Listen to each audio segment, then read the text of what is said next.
अस्सलामुअलैकुम नाज़रीन, आप देख रहे हैं जेएन न्यूज़ एचडी। आइए एक नजर डालते हैं आज की अहम खबरों पर। खबरों से ब्यूरो चीफ हसन हंगोरू की रिपोर्ट के मुताबिक खबरों पहला मरहूम काजी खान कास के लिए टेप बॉल क्रिकेट टूर्नामेंट मुनक्किद किया गया। फाइनल शाहरुख आलम और सिंध ग्रीन क्रिकेट क्लब के दरमियान खेला गया। सनसनीखेज मुकाबले के बाद सिंध ग्रीन ने 15 रन से फाइनल जीत लिया। तफसील के मुताबिक खबरों के नवाही गांव अल झड़ियों कासकेली में पहला मरहूम गाजी खान कासकेली की याद में टेप बॉल क्रिकेट टूर्नामेंट मुनक्किद किया गया, जिसमें दूर दराज से 12 टीमों ने शिरकत की। शाहरुख आलम क्रिकेट क्लब और सिंध ग्रीन क्रिकेट क्लब अपने हरीफ टीमों को हराते हुए फाइनल में पहुंचे, जहां दोनों का कांटेदार मुकाबला देखने में आया। टॉस जीतकर पहले शाहरुख आलम ने फील्डिंग का इंतखाब किया। शाहरुख आलम की टीम ने सिंध ग्रीन क्रिकेट क्लब को 86 रन तक महदूद रखा।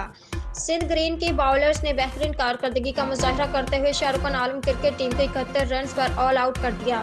बेहतरीन खिलाड़ी शाहरुख आलम के साजिद कासकेली और man of the series Sindh green cricket club के गफूर कासकेली रहे।